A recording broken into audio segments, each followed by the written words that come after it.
Films of that fire gift, bro. I appreciate you. OTL, what you talking about? Why you say it like that for? Come on, get your picture, man, before you get beat up. Oh, wait, my phone. Stream spin. I'm 4K trained. Who? Rakai, what the man? You said what? You could, ain't good for him, good. Ain't no. Pooh Shiesty just made his position loud and clear, and he did it by straight up disrespecting NBA YoungBoy live on stream. Pooh Shiesty wasn't just talking slick. He was running his mouth in a way that pretty much lit the bridge on fire with one of rap's biggest names. He didn't just diss YB. He drew the line in the sand with all them 4KT crash dummies watching that. Yo, what's good, fam? Today we're diving headfirst into some real industry politics and street-level tension that's been shaking the entire hip-hop scene. This ain't no petty rap back and forth. This is family loyalty, prison alliances, and choosing sides when the stakes feel like life or death. Now let me keep it all the way 100 with y'all. Social media have been going crazy ever since folks noticed Pooh Shiesty sending shots at NBA YoungBoy. But we're about to break down what's real and what's straight cap. Just last night, this Memphis rapper was on stream chilling, taking flicks with fans, vibing out, when suddenly the real drama started bubbling up, and before y'all think this is just another rapper beefing for the timeline. Nah. This situation runs way deeper than a couple IG posts or subliminals. But here's where things really heat up. This beef ain't even rooted in Pooh Shiesty and YoungBoy directly. This is about loyalty. And when your loyalty lies with Lil Durk, you automatically inherit smoke with NBA YoungBoy. Things got messy the moment fans started poking at Pooh Shiesty's loyalty on stream. You know how fans move. They live to stir the pot and watch their favorite artists react when you mention the OPS.SOP this during one of Pooh Shiesty's recent streams. Man's taking pictures with fans when a female fan drops the comment that set everything in motion. Shorty goes, "I don't mess with Lil Durk." And just like that, you could see Pooh Shiesty switch. His whole face changed. That comment hit different because of how locked in him and Durk really are. Pooh Shiesty's reaction wasn't no regular fan moment. Nah, fam, this one cut personal. The second that girl said she don't rock with Durk, Pooh Shiesty's whole vibe flipped. He went from cool and relaxed to showing real emotion, real irritation. That's how you know the loyalty ain't surface level. And y'all already know, in this industry, loyalty is everything. But Pooh Shiesty's bond with Lil Durk, that goes way past music. When Pooh Shiesty got snatched up on them federal charges, Durk was literally the only major artist still holding him down. That ain't industry love. That's a real brotherhood. But this story goes deeper than one fan's comment. See, the situation with streamer Rakai really showed where Pooh Shiesty's mind is at. Every time Rakai would call Ben on stream, Ben would pass the phone to Pooh. And one day, Rakai, trying to be funny or messy, claimed he was 4KT, NBA YoungBoy's crew. And here's the crazy part. Pooh acted like he ain't know what that meant. But come on, fam, we all know he knew exactly what Rakai was hinting at. Everybody in hip-hop knows what 4KT stands for. Pooh Shiesty pretending like he ain't familiar wasn't about confusion. It was about refusing to acknowledge anything tied to YoungBoy's camp. The real kicker?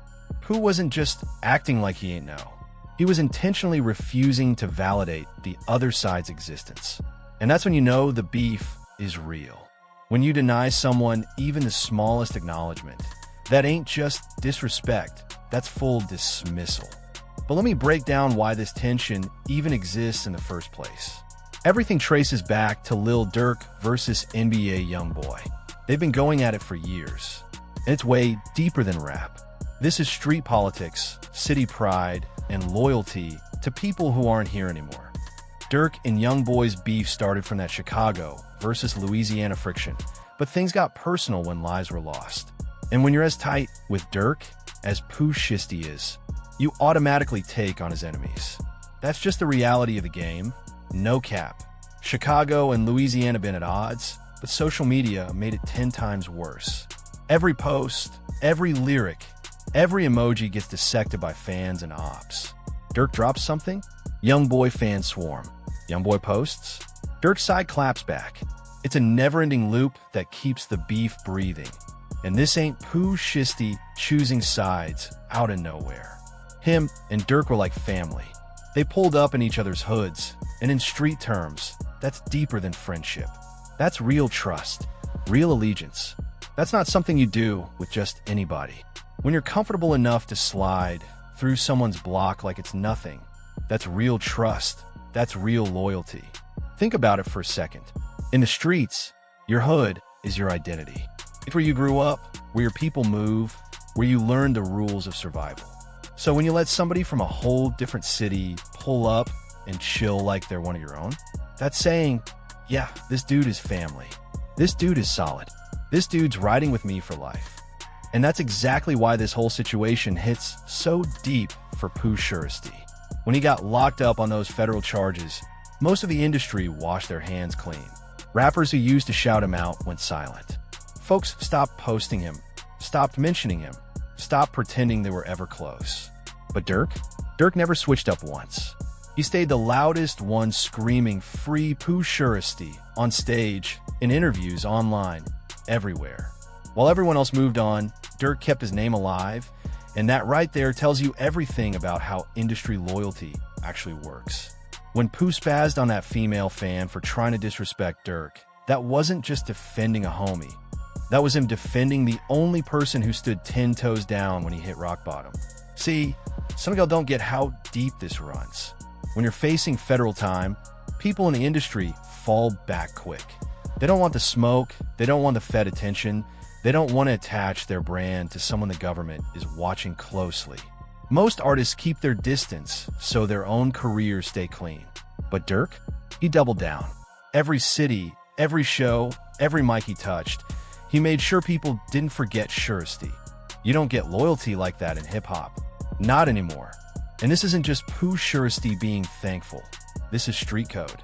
When somebody rides for you like that, you ride with them forever. Even if it means inheriting their beef.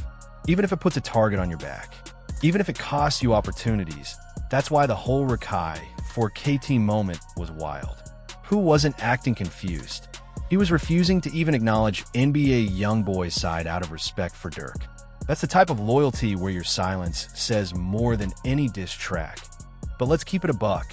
This beef is dangerous. NBA YoungBoy got his own army, and they do not play about disrespect. YB's fanbase is one of the most aggressive in the game. They drag anybody who breathes wrong in his direction. They run comments, they run narratives, they run the internet. And behind the scenes, for KT is a movement with soldiers everywhere. Pooh knows that siding with Durk might work against him. He knows YB's fans will come for him. He knows this beef can touch careers and lives. But he still chose loyalty over the spotlight. And that tells you exactly what kind of dude Pooh Shiesty really is. In an industry where folks switch sides the second a bag gets waved in front of them, Pooh Shiesty is standing firm with the one person who actually showed him real loyalty when it counted. And that's what makes this whole situation so wild. Because the dark side of industry loyalty is that sometimes riding for one person automatically puts you at odds with somebody else, even if y'all never had a single personal issue. Pooh and NBA YoungBoy never really had direct smoke. But because of the Durk situation, they're locked in as enemies by association. The real question is, does this stay in captions and diss lines? Or does it turn into something that spills way past social media? Both camps got real backgrounds, real reputations, real history behind them. And when street politics collide with industry politics, things can spiral fast. But let's get even deeper. This ain't just two rappers not liking each other. This is two entire cultures clashing. Chicago street culture is built different from Louisiana's.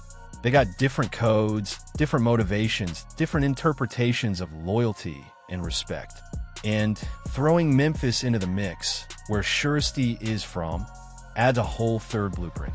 Memphis got its own rules, its own loyalty systems, its own take on how beef works. But Pooh aligned himself with Chicago through Durk, and that changed everything.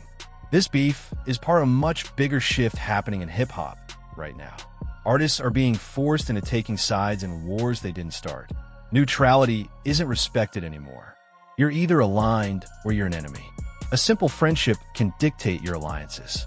And sometimes, your loyalty defines your enemies more than your own actions do. When Durk kept Shiesty's name alive while he was locked away, that created a bond that goes way beyond music industry politics. That's the type of loyalty that makes you willing to handle someone's battles like they're your own. That's the type of connection that makes you snap on a fan for disrespecting your brother. That's the type of bond that makes neutrality impossible. But there's another layer. This is the messy side of the rap game. Sometimes you end up in beef because of affiliation, not because of anything somebody did directly to you. It's the beautiful part of hip-hop because it shows real loyalty in a fake industry. But it's also the dangerous part, because that same loyalty can drag you into situations that can cost you relationships, opportunities, and even your career. What comes next for Pooh Shiesty? That's the real mystery. Will things get worse? Will Youngboy respond directly? Will others jump in? Will it affect Shiesty's ability to work with certain artists or move in certain cities? Because whether we like it or not, YB has massive influence. Being on his bad side can shut doors quick. At the same time, Durk's world might open other doors for Shiesty. New features, stronger support, and a loyal Chicago fanbase behind him. That's the reality of hip-hop. Every alliance comes with a trade-off. Every friendship builds new opportunities while shutting down others. Pooh made his choice, and now he's got to move according to that choice. Ask yourself, is Pooh Shiesty making the right decision by standing with Durk and inheriting Durk's enemies? Should he try to stay neutral, or is neutrality impossible when someone kept your name alive behind bars? And do you think this beef is headed somewhere bigger, or will it stay limited to Instagram, Twitter talk, and tracks? Let me know what y'all think in the comments. And make sure to tap the videos on screen for more hip-hop drama, rap beef breakdowns, and everything happening behind scenes. This situation is far from done, and with both sides having real street presence and massive fan bases, things could take a turn at any moment. At the end of the day, loyalty in this game is priceless, but it always comes with a cost. And right now, Pooh Shiesty is paying that cost in real time. Whether it pays off or crashes down, only time is going to tell. But one thing's clear, he's displaying a level of loyalty this industry barely shows anymore.